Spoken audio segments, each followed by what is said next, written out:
Saya ada lihat YouTube di mana Ustadz mengatakan bahwa pada pendapat Ustadz hukum solat berjamaah di masjid bagi lelaki adalah wajib. Ustadz telah memberikan 5 dalilnya. Namun ada juga pendapat yang mengatakan ianya sunat muakkad. Adakah ini boleh dianggap sebagai sebuah khilafiyah? Menurut mazhab Syafi'i sunat. Menurut mazhab Maliki salat berjamaah di masjid sunat muakkad.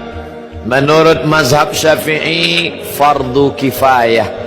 Menurut mazhab Hambali fardu ain.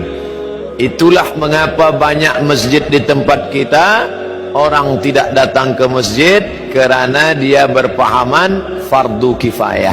Asal sudah ada imam dengan makmum, sudah fardu kifayah. Macam memandikan jenazah fardu kifayah. Awak tak ikut mandi jenazah, dah cukup dah fardu kifayah. Allahu Akbar, Allahu Akbar. Awak tak ke masjid, fardu kifayah. Salahkah Imam Syafi'i? Tidak. Kerana masa itu masjid kecil orang banyak, maka cukuplah yang ada di dalam masjid itu saja. Sekarang terbalik, masjid besar orang tak ada. Andai Imam Syafi'i hidup sekarang, tentu ijtihad dia berubah. Kerana Imam Syafi'i ada qaul qadim, ada qaul jadid. Semasa dia di Kufah, Irak, qaul qadim. Pindah ke Mesir tahun 200, meninggal 204, 4 tahun. Datang pendapat qaul jadid, melihat keadaan. Ini ijtihad imam. Melihat keadaan sekarang, umat meninggalkan masjid, perlu kita ambil pendapat yang mengatakan fardu ain, karena kalau tidak umat ini akan tinggal. Dalilnya mana? Dalil yang pertama, Nabi selepas salat memandang kepada jamaah bertanya, asyahidun fulan, asyahidun fulan, asyahidun fulan, mana si fulan, mana si fulan, mana si fulan. Andai fardu kifayah, tentu Nabi tak bertanya, cukuplah kita sahaja, yang lain tak sembahyang pun tak apa ke masjid, fardu kifayah. 2, Nabi mengancam, layan tahyanna, mereka yang tidak sembahyang ke masjid, layan tahyanna, berhenti, jangan lagi buat sembahyang di rumah. Kalau mereka tetap buat sembahyang di rumah, la uharriqanna alaihim buyutahum, aku akan bakar rumah mereka. Ini wa'id menurut ilmu usul fiqh. Wa'id litahdid, ancaman, litahrim, perbuatan itu haram, maka haram lawan daripada haram adalah wajib.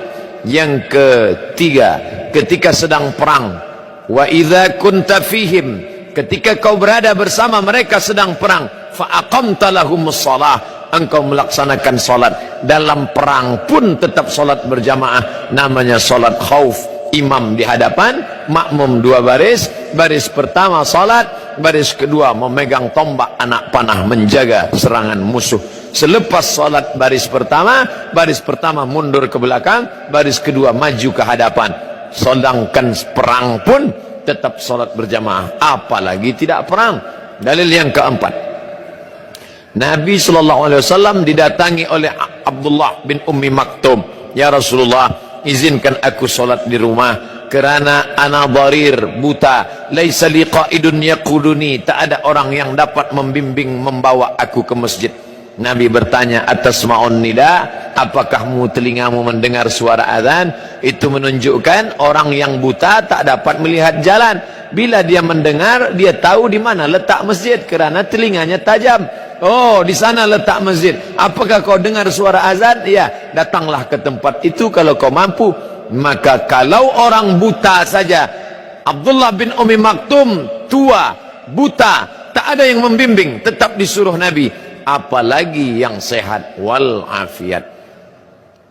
Cukup satu dalil bagi orang yang mau menerima kebenaran, tapi 1001 hujah untuk menolak bagi yang bukan mencari kebenaran, tapi hidupnya mencari pembenaran.